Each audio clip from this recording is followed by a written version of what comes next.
And we are back on the Zero Hour. I'm your host, Richard RJ Eskow. And as we continue the subject of media in the United States, as well as my personal interest in it, given the change in the business situation with my own program, which I'll keep talking about because I am now in full fundraising mode, but in the larger context of the media, one of my go-to guys, as you probably know if you're a regular watcher, is Matt Taibbi. I've known Matt and liked Matt personally for a long time. I've read him for even longer. I find him to be reliable and honest and dedicated to the craft of journalism, that last quality being perhaps the rarest of all nowadays, especially journalists, I find. But without any further ado, first of all, Matt, welcome back to the program. Well, thank you, Richard. Thank you for that kind introduction. And, likewise, obviously, longtime admirer. So always love coming on your show. Well, I always love having you.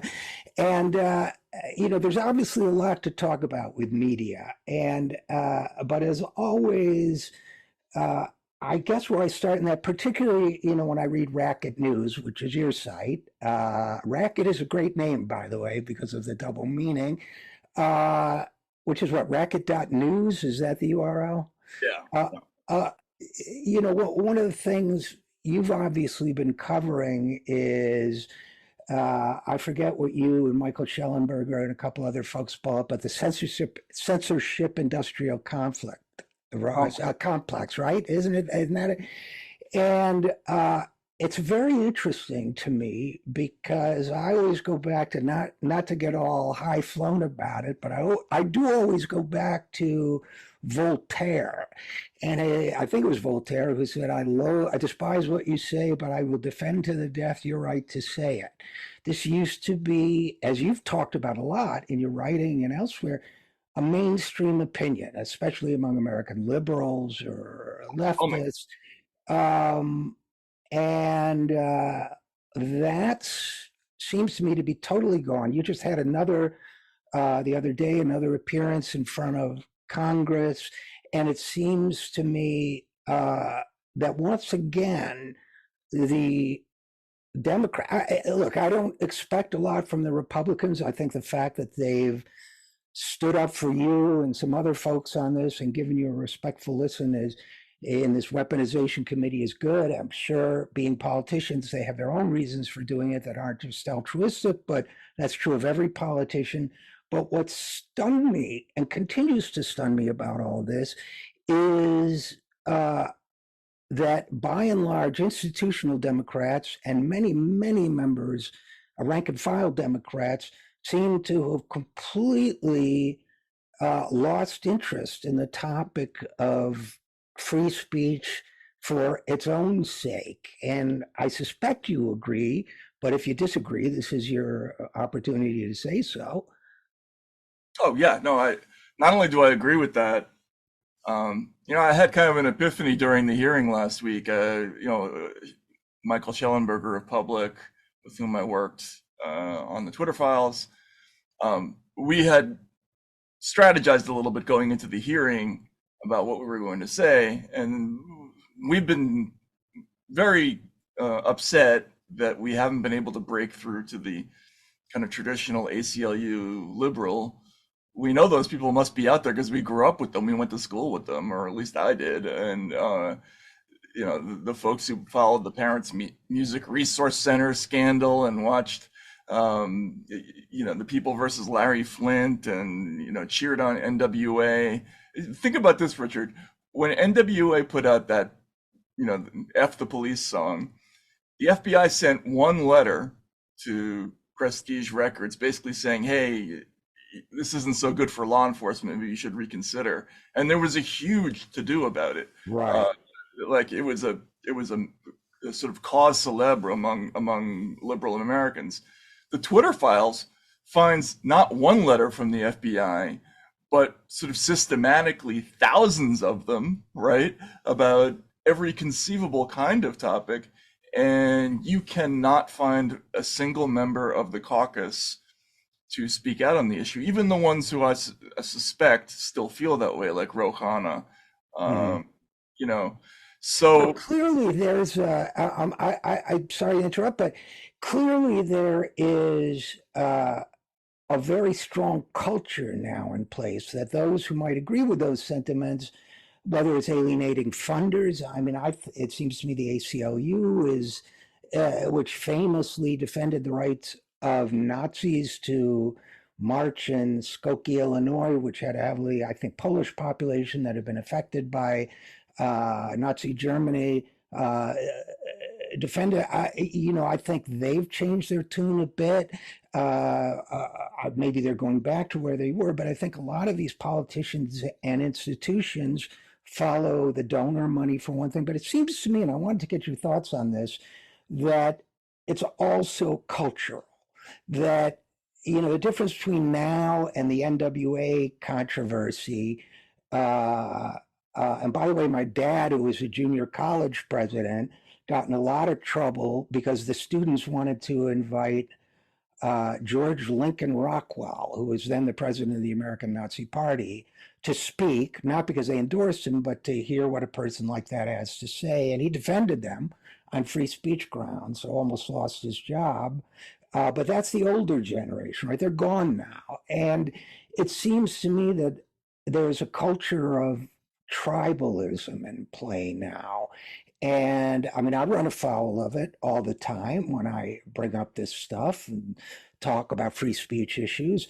And I'm sure in calling it tribalism, I'm doing a disservice to indigenous cultures and all that, but I don't know a better word to say that it seems to me the difference between now and then is that the cultural identification of Democrat versus Republican is so great that I think it's inconceivable to a lot of people, for example, to defend the right of somebody to, uh, I guess, two things, and then I'll throw it back to you. But one, to defend the right of people to express ideas they find politically disagreeable or even abhorrent, which used to be the whole point uh, among Democrats. I'm sure among Republicans too, but Democrats is where the shift is.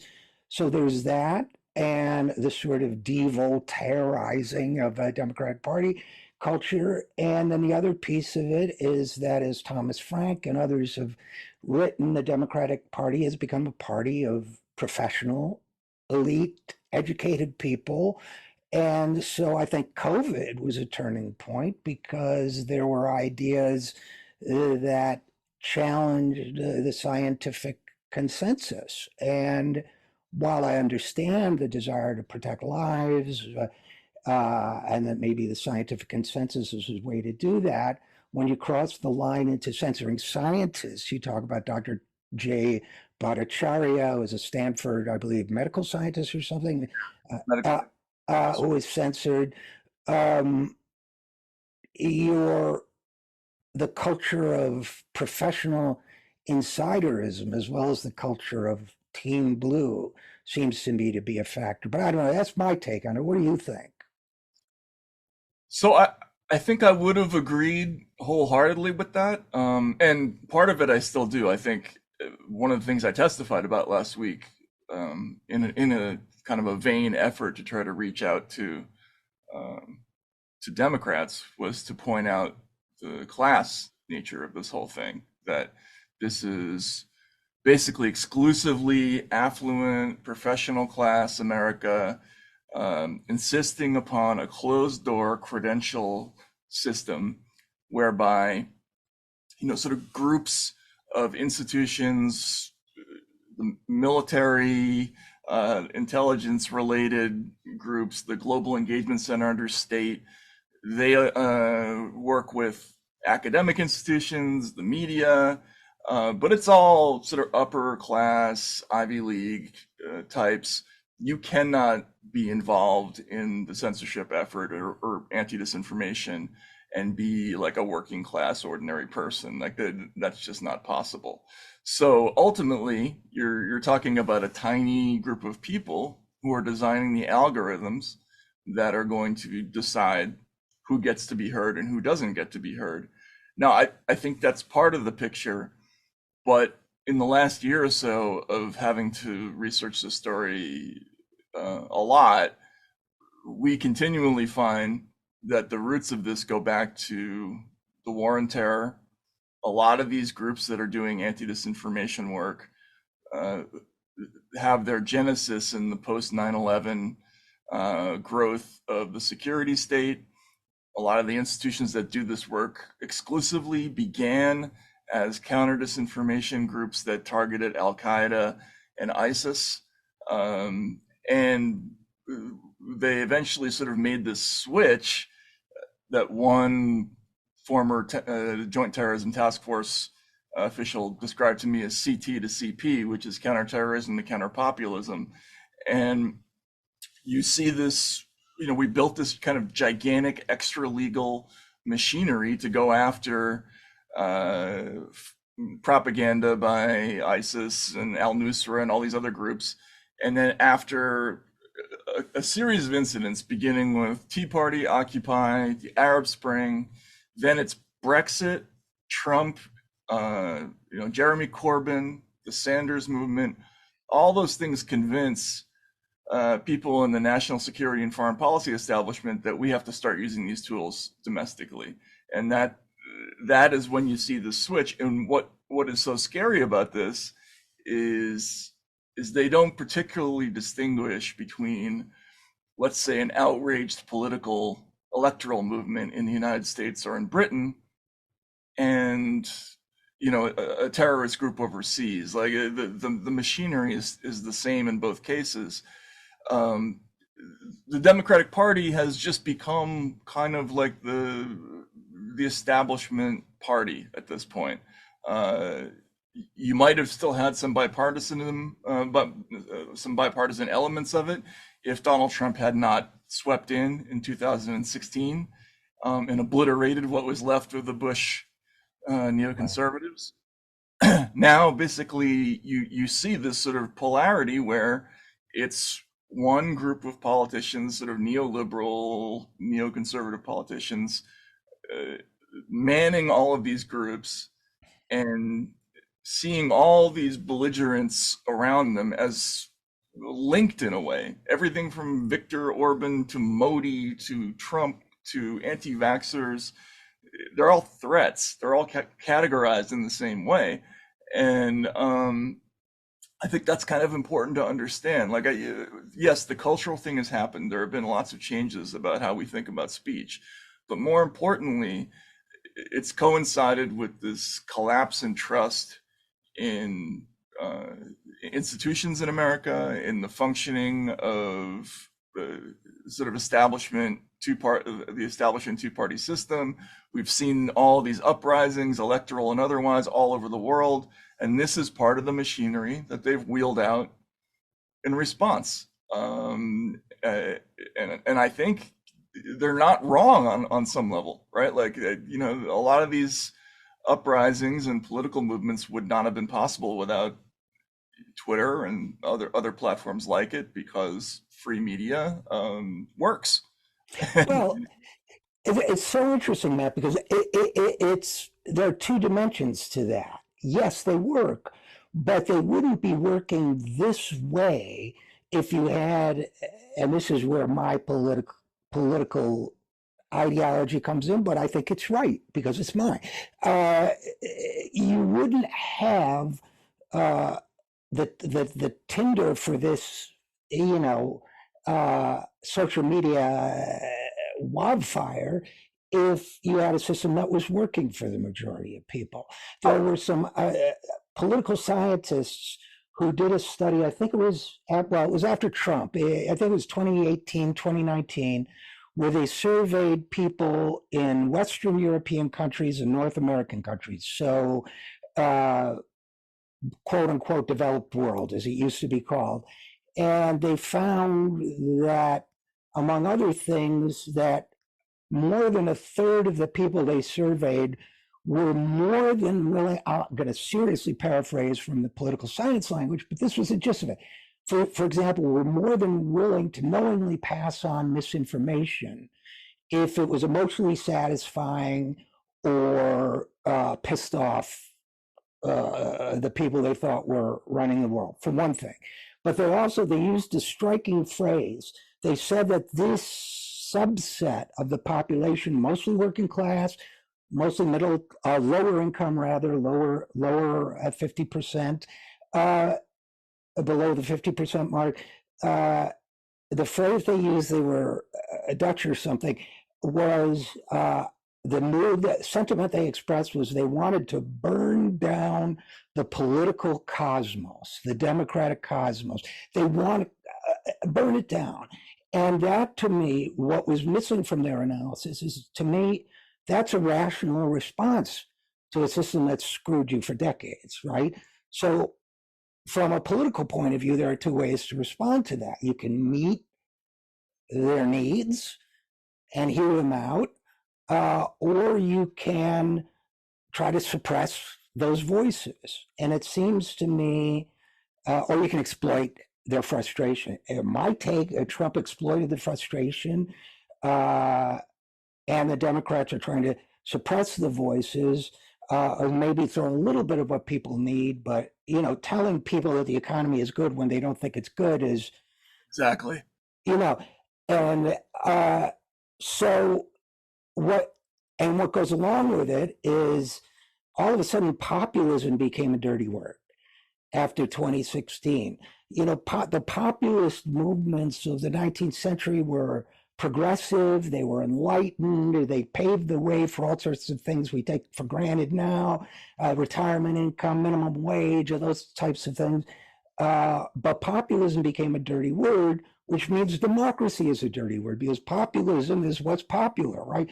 So to me, and I think this was a primrose path people were led down, but I think that's where they're left. And I think that, last comment is, I think outlets like MSNBC and CNN have contributed to this by, for example, I had an argument on this very subject with a very bright and good guy, constitutional law professor, and I asked him what he thought of the weaponization committee hearing and the way you and Schellenberger have been, I think it was Schellenberger was with you, have been treated by the Democrats on that committee. He knew nothing about it. This is someone who specializes in free speech issues. So that plus the echo chamber effect, I think we're in trouble. Yeah, I totally agree. I think your analysis is correct. They what they're doing, and this is it's just a mechanization. It's designing an algorithm to multiply at scale the mistake that was made in 2016. So when you went out in the campaign trail and you talked to people at Trump crowds, and asked them why are you voting for Donald Trump, you would get all kinds of answers, but the number one answer was like, I know he's full of it. I'm voting for him because because I want to piss off all these clowns I see on television who I know are freaked out by him. And that sentiment has continued. You referenced telling people that their feelings about the economy are wrong. Paul Krugman, the Nobel Prize winning columnist, he recently did a column where he's commenting on a survey that the Guardian US did about feelings about the economy. How do you feel about the economy? And huge numbers of Americans said they didn't feel so hot about it. And he describes this as a falsehood, as a kind of misinformation, that your own perceptions of your own anxiety are incorrect. That is not reality, and that's what they're trying to do with this anti-disinformation program. They begin with things that sound like they make sense. Oh, we have to stop people from saying that if you get the vaccine, you're going to get a microchip implanted or whatever it is, right? And that's very rational. Then you get under the hood of what these programs really are, and you find that they're defining misinformation, disinformation, or malinformation, which is a very Orwellian concept, which means true but sort of inconvenient. They define it as anything that kind of undermines confidence in government policies. So the classic example with COVID was any news that promoted hesitancy. So Mhm. that could be something as simple as a person who's very pro-vaccine put doing a Facebook post saying, "Yeah, an uncle of mine got the shot and died of myocarditis." So they would define that as a form of misinformation, not because it's untrue, but because it might inspire the wrong political result. This is exactly what the First Amendment was designed to prevent. A top-down truth squad that would be defining opinions counter to official policy as incorrect. I mean, it's not so very far from the Alien and Sedition Act, really, except that they're doing it with much more intense technology and reach. And yeah, I'm continually shocked at the extent of these programs. Even now, even last week, we got a new cache of whistleblower documents that showed us that it's not just censorship, that they're what they call offensive information operations. A lot of them are going on in the United States, and that includes things like introducing fake narratives into the news landscape, to confuse and distract from what they call misinformation. Um, So can you give me an example of that? yeah, I mean, one of the big ones was the one that we found in the Twitter files, which was Hamilton 68, uh, and this was a dashboard that was designed by a very sort of curious group of individuals. One was a guy named Jonathan Morgan, another is a former FBI agent named Clint Watts. There's some DHS involvement with this. There's some Global Engagement Center involvement. They built this website that purported to track the activity of Russian trolls online. Um, and there were myriad stories about how every time X, Y, or Z happened, Russians were reacting a certain way. So when Devin Nunes released his memo about FISA abuse, they claimed that Russian bots were leaping into action. When the Parkland shooting happened, the New York Times did a story, after school shooting, Russian bots pounce, right? And you see this whole thing about how Russians are sowing division. In the Twitter files, we find that actually the dashboard was comprised almost entirely of like American and Canadian ordinary people. They weren't tracking Russians at all. They were just tracking uh, Right. American citizens. And in these CTI files, what we're finding is that this was a group that was ostensibly designed to counter strictly COVID misinformation, but they were instructing their volunteers, uh, among other things, to create sock puppet accounts, use burner phones, and to look at Hamilton 68 for ideas about themes that they might for misinformation incidents they might want to create. So Hamilton 68 doesn't have anything to do. Russians don't have anything to do with COVID misinformation, but they were creating incidents and making recommendations to platforms based on this totally ridiculous fake tool. If you go back and look at the news stories that came out of just that one thing, it's an extraordinary quantity of fake stuff, and that's just one out of a number of incidents that we're looking at that are very dubious. And they have this is all done in response to over a decade of analysis of misinformation, disinformation techniques conducted by Iran, China, Russia, and we have now developed our own framework for countering those techniques. But we're doing, we hear in these whistleblower files, people in these programs saying we're doing the same things the bad guys are doing, but we're doing it for good reasons. So it's not just censorship. I mean, I think we're going to find out that things like the Russia story were probably just scratching the surface a little bit. A couple thoughts about that. One is when Black Lives Matter took off in the summer of 2020, I remember that Susan Rice said, I think the Russians are behind it. And I think she just misread the tea leaves. I think the Democratic Party decided to get behind it. I mean, I supported Black Lives Matter. That's not the point. Uh, and she quickly backtracked. But I mean, that became the reflex. Another just quick story. I was invited to a dinner with a very, very famous left wing celebrity, and I was seated next to them at this little table. This was during the 2016 campaign, and I was introduced as Bernie's head speechwriter. And she said, "Oh, I guess this was after. Yeah, this was 2017. Oh, Richard was Bernie's head speechwriter." And this person said, "I think Bernie was being supported by Russia."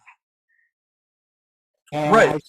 I said, I think you've been watching too much MSNBC. That was my reaction. But I mean, and this is my way of pivoting to all of this. Is not academic for the left. It's not, it's highly relevant that, for example, you recently, I think you alluded to a lawsuit against Media Matters. And to be on it, which is a left wing organization, David Brock was the conservative attack dog who went over to the other side. And, Media Matters does some good work, has some good people, but he promised in 2016, uh, he said he was going to he raised $1 million to stop Bernie. People forget this. But after Bernie conceded, people were saying he shouldn't have any platform demands at the convention because he doesn't have clout. And I wrote a piece for the Huffington Post called "Yes, Bernie Has Clout. Here's Why." And it got hundreds upon hundreds of comments from weird accounts. And by that point, the Huffington Post was requiring that you have a Facebook account to comment. So I started digging through them, and they were all like no photograph, no description, no posts. So I guess, sock puppets, right? It might have been these. I think I counted 1,500 posts. They may have been 30 hardworking David Brock employees. But the fact is, if the left doesn't understand that this is being used against them, it continues to be used against them. I don't know. I know you found in the Twitter files evidence of activities against the left in Venezuela or South America. And we know there was a lot of really nefarious activity against Jeremy Corbyn by labor, but purportedly his party. But I don't know to what extent you're seeing it, but I'm quite certain that a lot of this disinformation machinery is being used already against the left in this country. Am I just being paranoid? No, not at all. You're absolutely right. I mean, there are countless examples that we can already cite. Just in the stuff that we found last week, we saw them monitoring everything from hashtag healthcare for all to UNCPR, which is it's a Free Palestine group. Um, the story that you cited about Bernie being the favorite of the Russians, I mean, I think there's no way to interpret that except as a fake news operation. The mechanics of that are unnamed officials in the FBI reportedly briefed uh, Bernie on information that the Russians preferred him as a candidate. And then that story was leaked to the news, and then it was sort of endlessly discussed right on the eve of the Nevada primary. Now, where's the proof for any of that, right? This follows the pattern of all the silly Russiagate stories, where the source ultimately is some expert, and we increasingly find that the experts were using alchemistic formulae to determine what was and was not Russian influence. So one example was Hamilton 68. Another one was this. There was an incident in Alabama where it was in the Senate race involving Doug Jones and Roy Moore. A company named New Knowledge, All which right. uh, created a whole gang of Russian account names, had them follow Roy Moore, then contacted a bunch of reporters. We saw this in the Twitter files. We saw the emails from like the Washington Post, from other outlets saying, "Hey, we hear about all these Russian accounts that are following Roy Moore. What do you have to say? But what's your comment on that?" Um, and then it came out that there were no Russians following Roy Moore. This story sort of leaked out. The New York Times, in a sort of rare moment of integrity, did that story. Now, the people who did this, the company that did this, New Knowledge, was the same company that did the Senate Intelligence Committee report on Russian influence. And the story about the Alabama fakery came out like 3 days after that report came out. And we've found that the journalists knew about it months beforehand. But the point being, those are just openly sort of fake news operations. A year ago, I would not have believed this stuff to be even in the realm of possibility. But having looked at thousands of these documents now, this is the incursion of the kind of counter-terrorist um, uh, ethos of how you deal with Al Qaeda, Boko Haram, ISIS, just moved over to domestic politics, and there's absolutely no consideration for the First Amendment or the Smith-Mundt Act, which prevents foreign intelligence agencies from meddling in the American news landscape.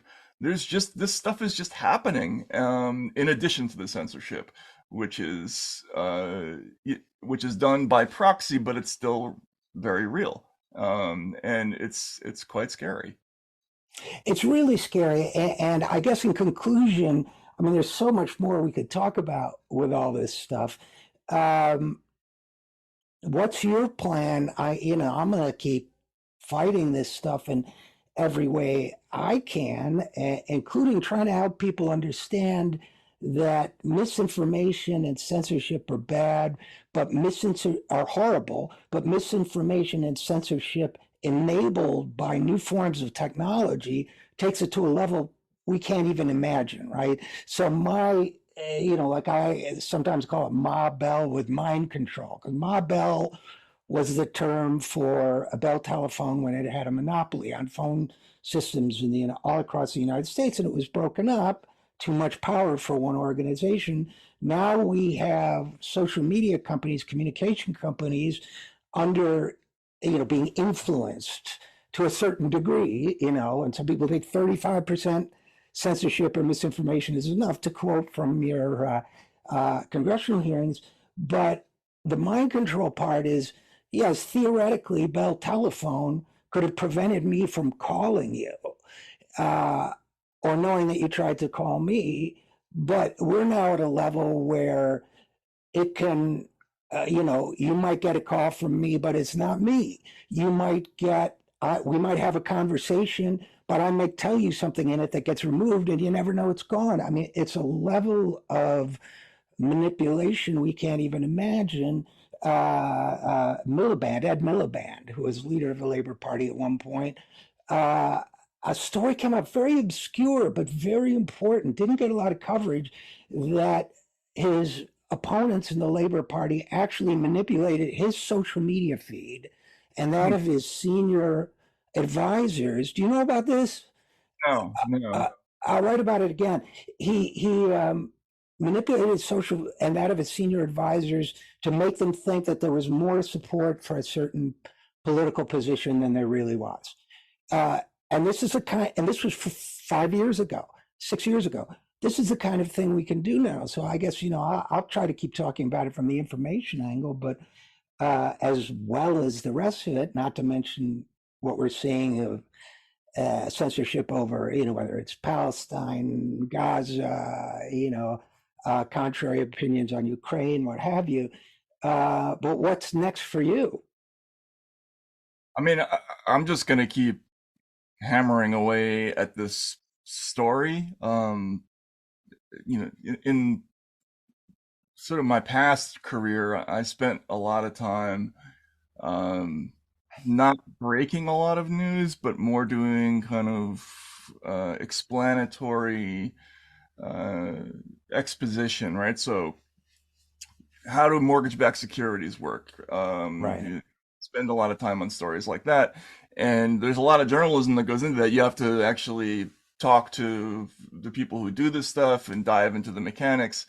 With this story is happening at light speed, and there's a real premium that I think has to be placed on getting this information out while there are still avenues to do so. So I think that the Twitter files were kind of an amazing stroke of luck that an eccentric billionaire decided to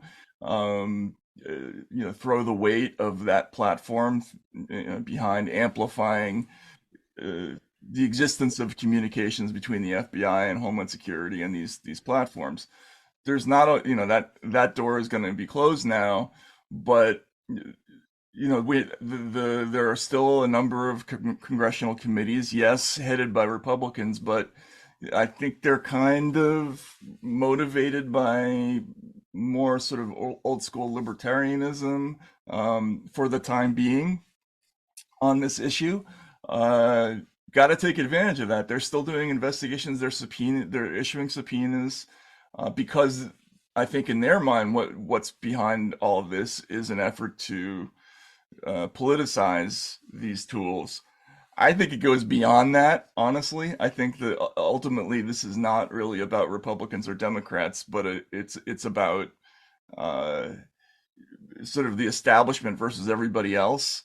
Um, and what you're going to end up with is, that wall that we traditionally had preventing the awesome capabilities of the Defense Department, the CIA, NSA, from influencing our domestic news landscape. They have traditionally eschewed direct involvement in doing that. There was a great story in Rolling Stone years ago, and I think in 2005, talking about how in order to get around those limitations, a military contractor working sort of hired by the Department of Defense had funneled a whistleblower with a false story about WMDs uh, to Judith Miller, but it was done through companies overseas, and it was through this like elaborate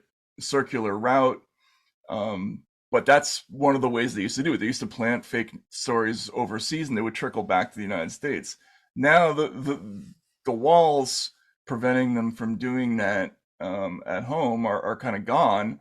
And as you say, we don't really even know where the deception might be. It could be in our one-to-one communications. Yeah. We don't know where the surveillance is. I mean, so I think there's a real premium on trying to get anything that you can through Freedom of Information Act, subpoenas, lawsuits, whatever it is. There are a lot of those efforts going on right now, and there's not that many reporters on it, sadly. We're trying to do as much of that work as we can. And hopefully, increasingly as people are affected by this too. That's another thing, Richard. People like you, and another example is Russell Brand, right? He suddenly finds himself just not on YouTube anymore, right? Like, um, And Chris Hedges, that happened to too. oh yeah, absolutely. I mean, it's sort of one figure after another who is just summarily removed from whatever their platform is. As that continues to happen, I think more interest in this subject will increase, but it just becomes harder and harder, as you say, to propagandize it. You meet these people who specialize in this stuff, and they don't have any idea that this is going on, which tells you the degree to which things can be siloed now. Is just remarkable, So I don't know. I don't know anything to do except keep hammering away at it and hope that things will turn out for the best. Well, it's really important work, so keep it up, man. Uh, and as always, thanks for coming on the program, Matt Taibbi. Oh, thank you, and everybody, should support Richard. Given the as you called it, the changes in your business. This stuff is it puts independent media at a huge disadvantage, and you know, you, we're now reduced to having to ask for help as opposed to just competing, which we were very able to do before. So please support Richard, and I wish you the best. Thanks, Van. And we'll be right back after this. I'm Richard RJ Eskow, and this is the Zero Hour.